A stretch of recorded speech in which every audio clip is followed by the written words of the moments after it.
Hello guys, welcome back again sa ating YouTube channel, no, The Action Man. Una sa lahat, may galab shoutout po sa lahat ng mga kakamping at sa mga hindi man mga kakamping. Kung interesado ka sa bidyong ito, patapusin mo na hanggang dulo at huwag nyo nang kalimutan na i-like at i-share ang ating video para malaman naman ng ilan sa ating mga kababayan na nagtutulog-tulugan sa katotohanan.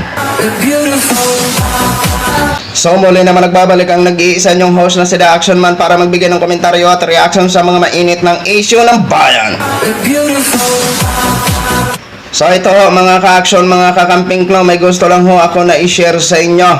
Ito po, may isang video dito mga ka-action na kung saan gin-share ng isang abogado ng bayan na si Attorney Claire Castro, na kung saan ito si dating Pangulong Duterte ay pinagtutulakan.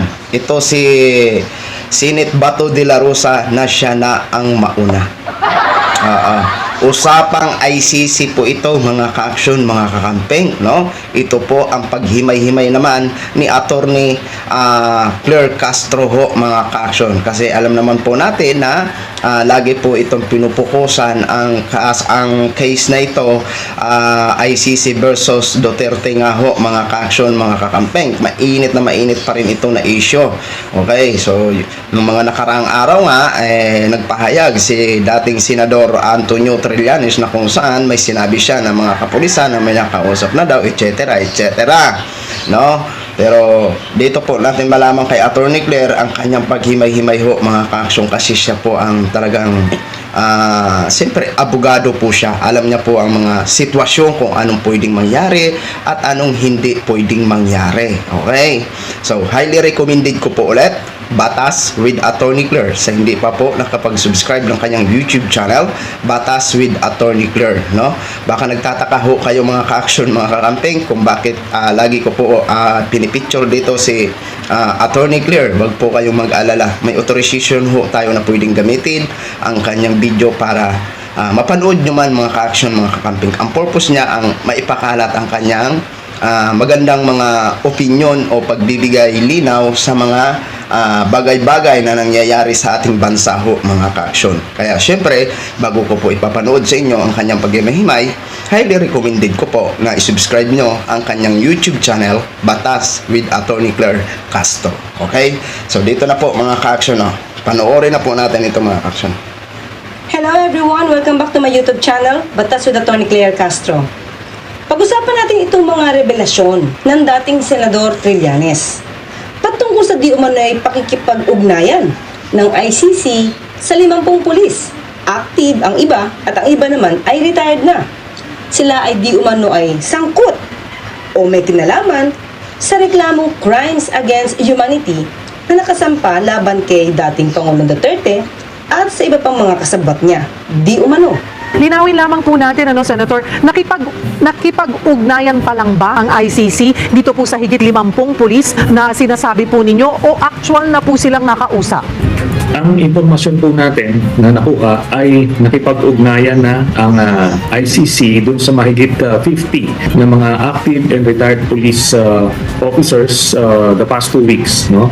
Yun po ang nakuha natin impormasyon. The past 2 weeks po, meron na po ba kayong, kasi po halo po ito, active and retired officials. May mga nakausap po ba kayo or kilalang nakipag-ugnayan na po sa kanila dito po sa 50 ito? Hindi po kasi pwedeng mapangalanan kasi mga ngani po ang kanilang buhay dahil sila ngayon ay ma-identify na pwede silang maging testigo laban po kay Duterte. Kaya yun po yung confidentiality clause po. So wala po kayong nakakausap ni isa dito po sa 50 kung saan nakipag-ugnayan po ang ICC? Hindi po tayo pwede mag-comment sa ganyan mga tanong po. For your safety. Sa mga kaso o maaaring ikaso patungkol sa tokhang or war on drugs, hindi daw Wait lang mga ka-action, mga kakamping, no? So kung halimbawa man, totoo o hindi ang isiniwalat ni dating Senador Antonio Trillanes regarding sa 50 na pulis ho, mga ka-action, active at hindi active.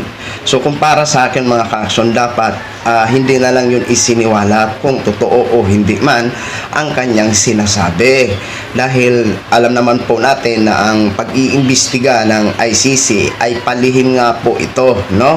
Para hindi sila mabulabog ang kanilang investigation dito sa Pilipinas. So kung para sa akin, dapat hindi na yun isiniwalat ni dating Senador Antonio Trillanes para nang sa ganun maging tuloy-tuloy ang investigasyon. Kagaya niyan, nagkakagulo, di ba mga ka-action, mga kakampeng, dahil sa kanyang isiniwalat. Dapat sana isinantabi na lang ni dating Senador Antonio Trillanes para nang sa ganun maging mapayapa ang galawan ng ICC. So ituloy ho natin ito mga ka-action. Na makulong itong si dating Pangulong Duterte. Si Bato siguro yung mauna. Si Bato muna, ito na ako si Senator Bato. Ikaw na dyan kasi ikaw yun eh. Siya mga nagkatok, hindi man ako. Sa opisina lang ako, sa bahay ako. You know, ICC, you want me to go to prison? I will. I will. As a matter of fact,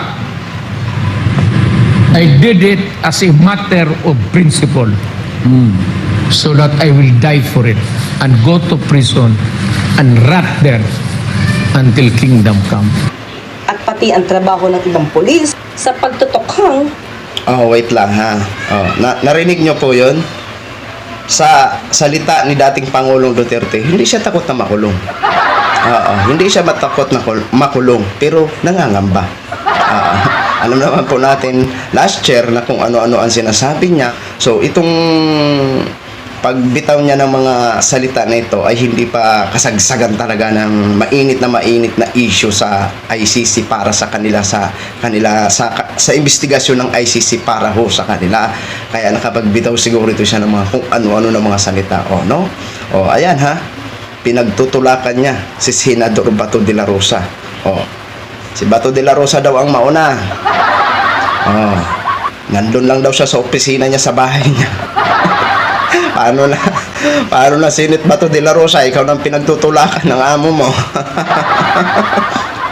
Ay Diyos ko po, ito na itong ating mga marasa pa ito, no? Pero hindi po ito pwedeng gawing biro-biro ni dating Pangulong Duterte. Talagang seryoso ho talaga ang ICC na mag-imbestiga laban ho sa kanila para na sa ganon malaman ang katotohanan, kasi marami po ang naghihintay ng mga complainant kung ano nga ba ang totoo nung nangyari nung ipinatupad niya ang war on drug, kung talaga bang naging legit po ang mga nasabing patayan, kasi lahat naman yun, dami kasing namatay ho, kaya dapat lang ho talaga na maimbestigahan at kailangan ho talaga makamit ng mga naulilang pamilya ang katarungan. Yun lang naman ang hangad natin, ang malaman ang katotohanan kung yung panahon ba na pinatupad niya ang war on drug is kung naging legit ang lahat ng mga galawan nila. Okay? Tuloy. ay inaako niya. Hindi ba't sinabi pa niya na kung makakasuhan man ng mga pulis na ito, ay ipapardon niya.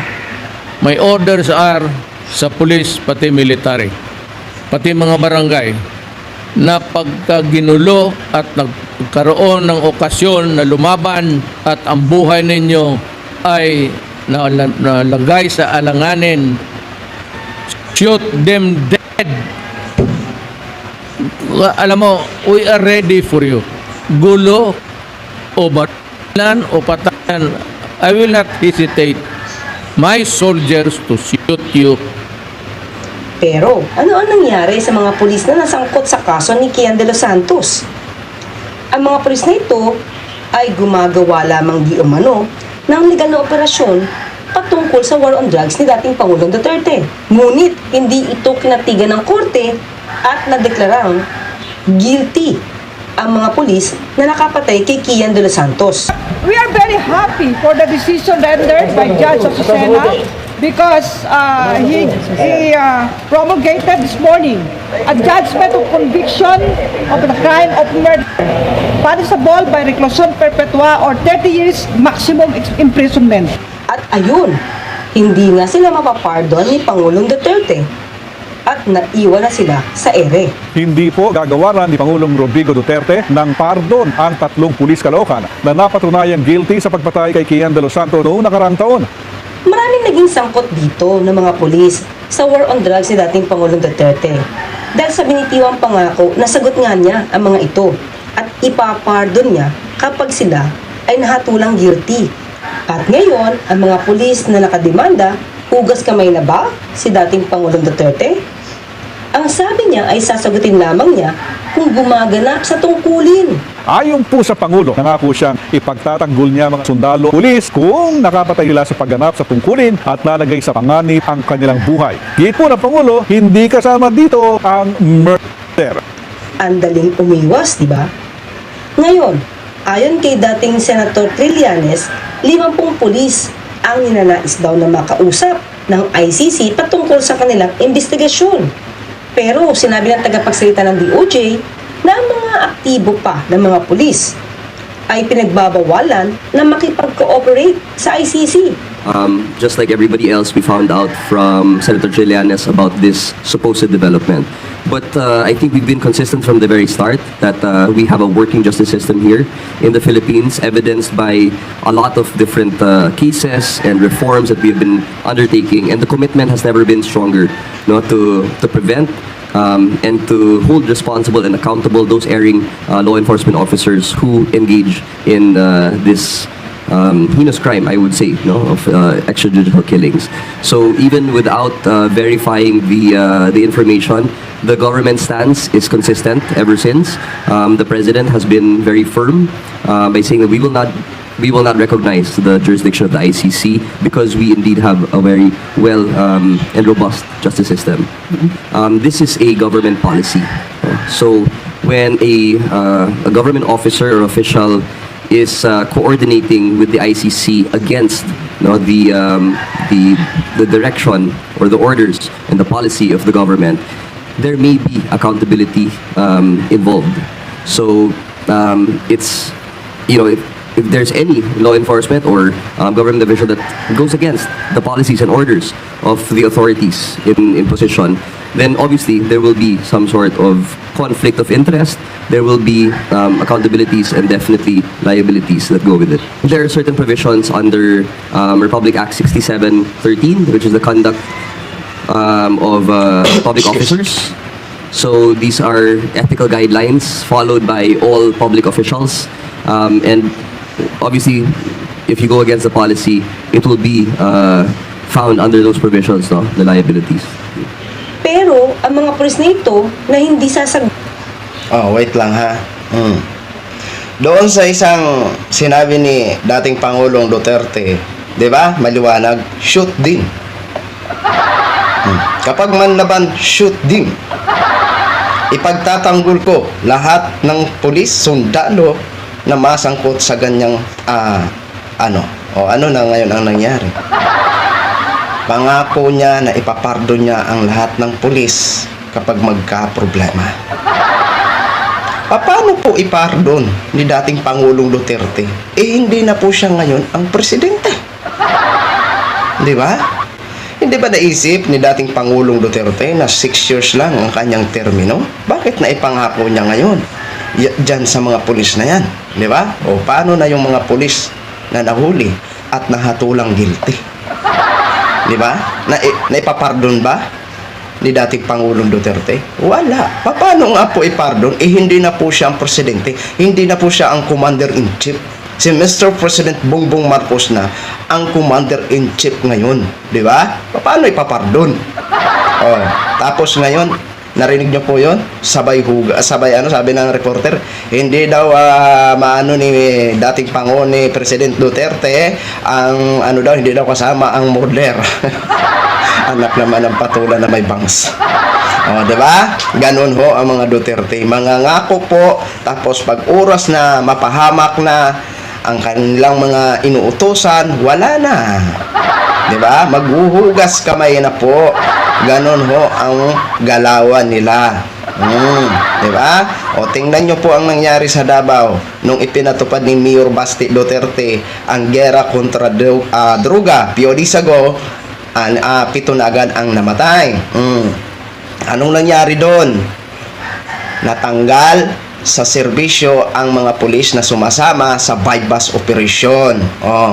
Bagkos wala naman ipinangako si Mayor Basti Duterte na sasagutin niya, wala siyang ipinangako, pero kawawa naman po yun. Pero sabi nga po ng pagpapaliwanag ng pulis ng Davao, wala pong kinalaman ang banta ni Mayor Basti Duterte sa gera kontra droga. Yun po ay legit operation. Kung legit operation man yon, kawawa naman po yung mga kapulisan na tanggal sa kanilang serbisyo. Okay? So, ito po, tuloy ho natin. Kung ano man ang nirereklamo sa kanila, ay maaaring masangkot o maging suspect kung hindi nila sasagutin ang mga tanong sa kanila di umanong partisipasyon. Ang hindi nila pagsagot ay maaari maging daan pa upang tuluyan silang maging suspect sa kasong inireklamo dito sa ICC. Kung halimbawang sila ay tatahimik, sasagutin ba ng DOJ ang kanilang kapalaran na may kaugnayan dito sa nasabing sila ay maaaring makasuhan at ma-issuehan ng warrant of arrest? Masasagot din ba ng DOJ na hindi sila maaaring arestuhin kahit na sila ay mga ibang bansa? Sagot din ba ng DOJ kung sakaling maaaresto sila habang sila ay nasa ibang bansa at nagbabakasyon? Maliwanag na maaaring lumiit ang mundo nila dahil sa hindi nila pagsagot sa pinaparatang sa kanila, na maaaring hindi mangyari kung papayagan silang sumagot at ipagtanggol ang kanilang sarili. Baka mangyari na naman ang pag-iwan sa ere ni dating Pangulong Duterte sa mga polis na nahatulan dahil sa ginawang operasyon kaugnay sa kanyang war on drugs.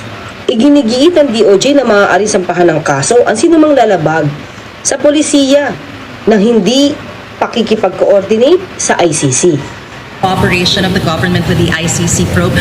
Your thoughts on this? Is there a possibility that you change your stand with regards to this, considering that more Filipinos are approving of your cooperation?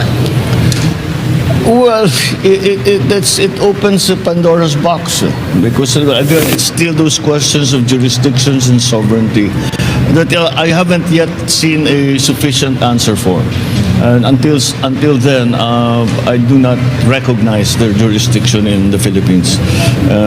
I cannot. That seems to be the only logical conclusion that we can come to in that situation. But there's still a possibility that you will change your mind later on if you see more evidence. No, it's not about the evidence. It's about the jurisdiction of the ICC in the Philippines. They can produce as much evidence as they want, but they cannot act upon it in the Philippines. That's the point. But their presence here, you're approving of it. I don't approve or deny it. But they haven't done anything illegal. Once they do, of course, we will do something about it. But we are an open country. We're not a closed country. So sure, yeah. Pero hindi ba ninyo ilalagay sa dilema ang mga pulis na ito na sa aktibo pang serbisyo na masasabing sangkot dahil hindi ninyo sila pinayagan sumagot in their personal capacity? Dahil sila ang nasasangkot at hindi naman ang DOJ o ang administrasyon. Kung ipagtatanggol mo ang sarili mo habang nagkakaroon ng investigasyon ng ICC, kahit ikaw ay nasa active duty pa, tama ba na sila ay pagbawalang sumagot sa mga katanungan ng ICC? Paano kung ang sasabihin lamang nila ay hindi sila sangkot at wala silang anumang kinalaman? At imposible na sila ay masangkot dahil sa mga rason na maaaring valid naman. Hindi ba niya dapat i-deny kung ano man ang kanyang involvement? Dahil nga sinasabi ng DOJ na huwag makipag-coordinate ang mga nasabing pulis na masasabing sangkot sa nasabing war on drugs. Ang pagsagot para ipagtanggol ang sarili sa anumang kaso o reklamo ay hindi naman masasabing lumalabag sa polisiya ng gobyerno. Dahil sarili lamang naman nila ang ipagtatanggol nila. Hindi naman sila magsasalita in behalf of PNP or of the government, kundi magsasalita sila para ipagtanggol ang kanilang sarili.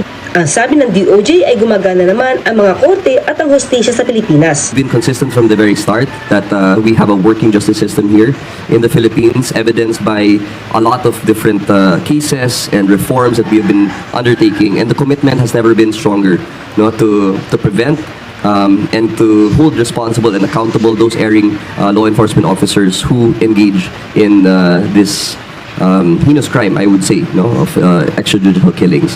Ang tanong natin, itong kaso ba na crimes against humanity, nagsampa ba ang DOJ laban kay na dating Pangulong Duterte, VP Sara, Senator Bato de la Rosa at Senator Bongo at iba pang mga maaaring sangkot sa nasabing illegal na operasyon kaugnay sa war on drugs.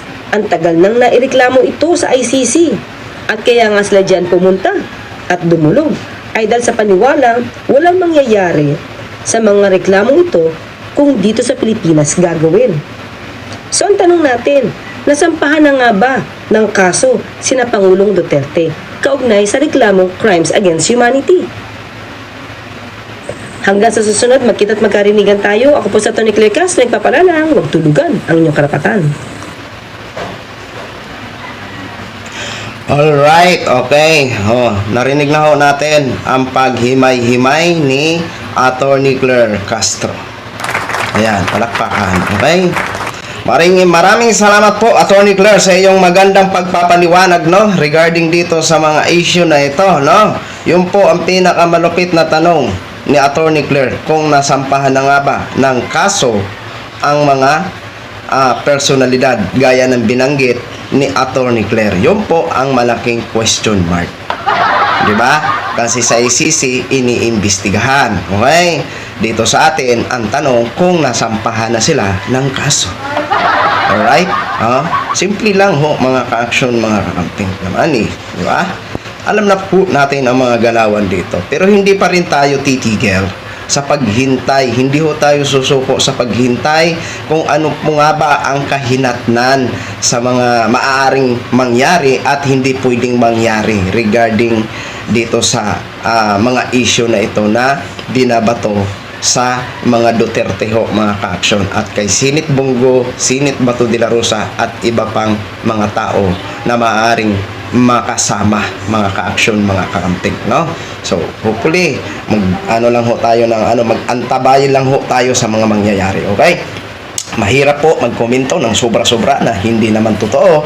Kaya mas maganda pa yung tama lang, at least nagbibigay lang naman tayo ng opinion. Okay? Para iwas pusoy ho tayo dito. Okay? Tayo ay nakikinig lang naman sa mga kanya-kanyang opinion at mga balitang nangyayari sa bansa natin. At nagbibigay lang ho tayo ng sarili nating opinion.